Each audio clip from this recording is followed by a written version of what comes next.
Hey everyone, and welcome back to Kara Cup number 8. We're going to be continuing our coverage of round 4 in the qualifier section in this video. It's going to be between me and Reverend, on the Boneyard, of course. Let's see, why am I playing with him here? I think it's because I just lost my last qualifier round, the one with Sparrow.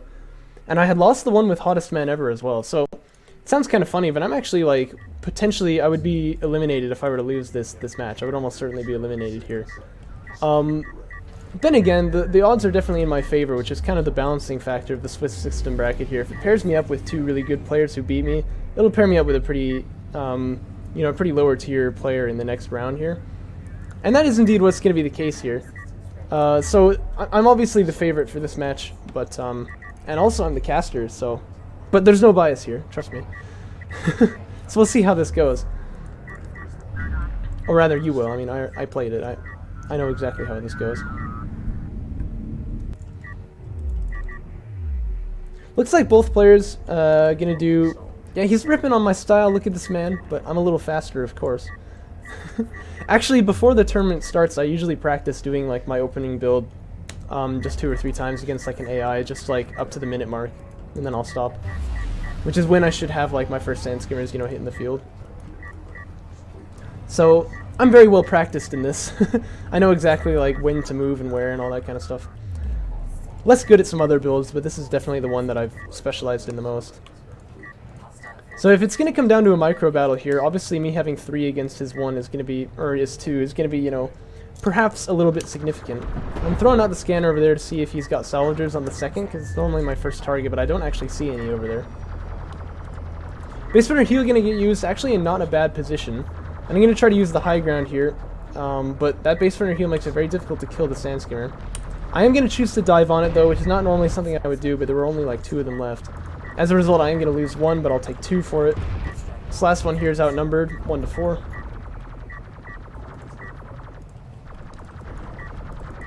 This sand skimmer here just going to get killed off as well. And this is what I like to call the meat grinder effect, right? Where every new unit that you make just comes out and instantly dies. So the carrier is really what's going to be able to stop this, which is why Power Reserve 1 is on the way. That is the correct choice. Wreck Bulkhead just now getting opened up. That might be a bit of a waste of CUs though, because he's not going to be able to get anything off of that, right? So Power Reserve 1 is finished now, and so I can't dive on top of that carrier. It would be pretty spicy. But one Salvager does actually manage to get killed entirely, so that's quite nice for me. It's a good pickup. I'm going to choose to stick around for a little bit then, because I think there's maybe some more value that I can get out of this. Sand Skimmer's taking a very forward position here, and that's very dangerous. As you can see, one more of them going to get picked off right there. I'm going after the base runner because I want, a target that can't easily re-heal itself. I feel like any damage I do to the PC is just going to get instantly not damaged. I don't know how to say that. Power Reserve 2 on the way for Reverend, and if you think you're really on the ropes, this might be a good move, but it's kind of a desperate one. I'm not sure if it was really the best in this situation. Meanwhile, I'm just going to fall back, take my eco advantage that I'm going to get here from refinery mode, and I'll be happy with it. That's pretty typically what I do in this type of scenario. Another Salvager goes down, by the way. This sand skimmer here also going to get killed to that same meat grinder effect I was talking about earlier. Now the base runner still is a good target for me, but if I can kill Salvagers, that's obviously better. But I don't think I'm going to be able to wait here for too long. This carrier does have quite a bit of power in it, so just get a bit more damage on that base run and then head off. 1 artifact scoring, by the way, and I know that the scanner is here, but there's nothing I can do about it, so just kind of have to leave it there. Det packs seem to have been thrown, but that's another waste of CUs, and they didn't do anything, nor would they have, even if they had landed. Also, look at that. Are you seeing that too? That is weird looking.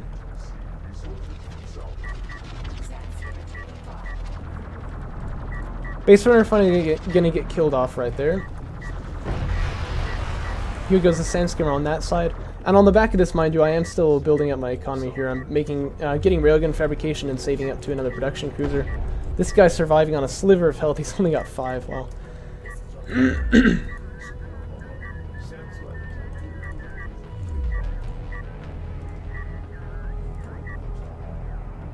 So a second production cruiser on the way from me now.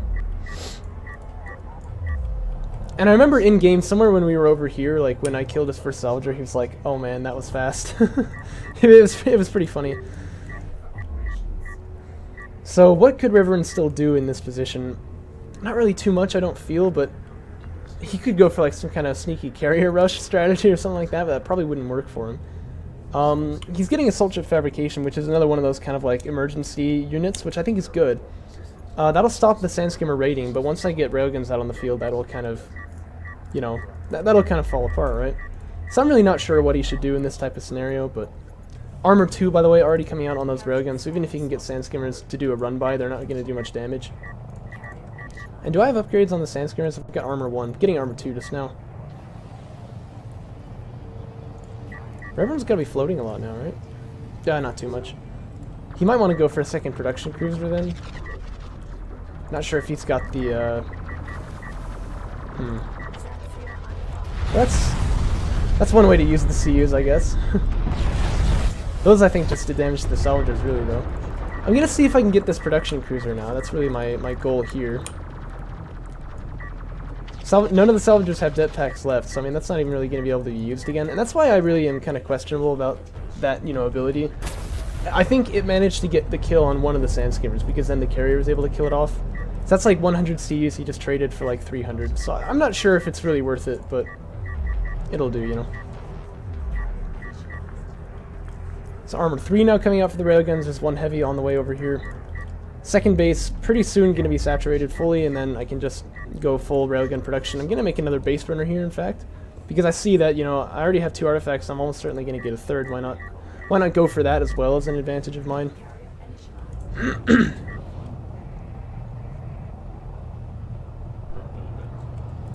So Assault Ships are on the way now, but this is kind of perfect timing for me. Yeah, my railgun is also in the area. The Assault Ship can stay behind the hill here and get some good value out of himself, but it's going to be difficult. And I can probably tank the damage of him for just a second to pick off this Salvager. Another det pack getting thrown, by the way, and once again, I'm not so sure what you know, the value of that was. But yeah, the Assault Ship can't chase over this hill here because, of course, there is a railgun. Not actually shooting at it, but, you know. Okay. My Sandskimmers actually just took out the Assault Ship on their own. They didn't get any help from the railgun at all, but, you know, whatever. That kind of highlights, I think, how desperate this situation has become for Reverend.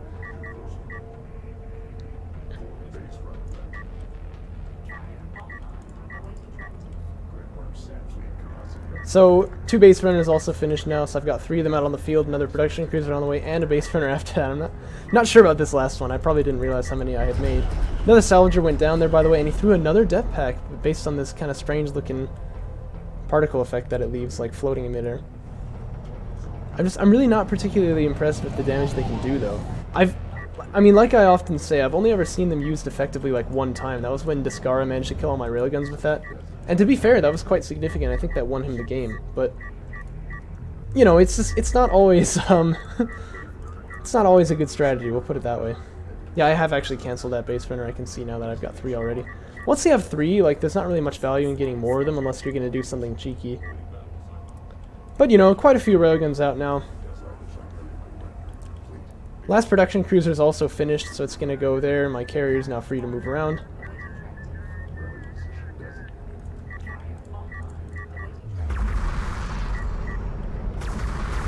The carriers kind of left the main here, and so these salvagers here being a bit exposed, but 3 Assault Ships definitely enough to hold the fort, so I'm going to have to back away off of that. I do lose 1 Sandskimmer right there. Production cruiser now, however, getting a bit stricken right here.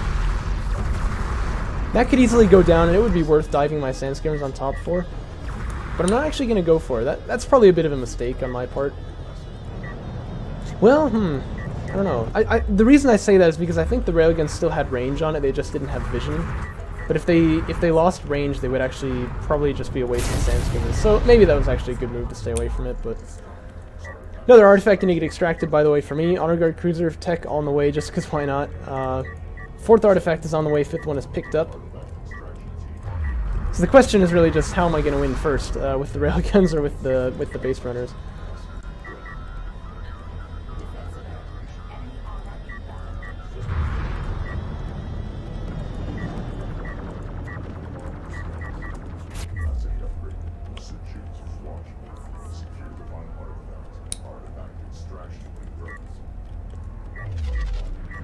These Assault Ships here are not going to be able to do anything really. They've got a carrier on top of them, so They're just going to die eventually. Another salvager going to get picked off over here. Big old cloud of railguns. Same the area. The 5th artifact is moving toward the end. And this is really, you know, this is my preferred style of play. What I really like to do, more than anything else really, is not go for an eco-opener, not go for a rush, just go for a early game pressure scenario where I can just try to slow down my opponent's economy so that in the end, you know, I have a better economy, I can make more units. This is like the way that I like to play. And it's especially because I really enjoy the interactions of like very few units more than I enjoy the interactions of a lot of them, so. And I also feel like I'm just kind of better at it. Looks like it is going to be a carrier kill that wins me the game, but it's pretty close. Come on! You can make it! You can make it! Oh man, look how close that was. I wanted the 5 out of 5. Anyhow, that's going to be a pretty quick game right there. And we'll just go ahead and move on and cast some more from this round. But good, you know, big thanks to Reverend though for playing in the tournament. I think some people maybe are intimidated to play against like Descara and me and Sparrow and Catharsis and all that, but you know, it really doesn't matter. It's all a game after all, and I hope he had a lot of fun playing it. I certainly did. That sounds bad, but you know what I mean. And we'll move on to the next round.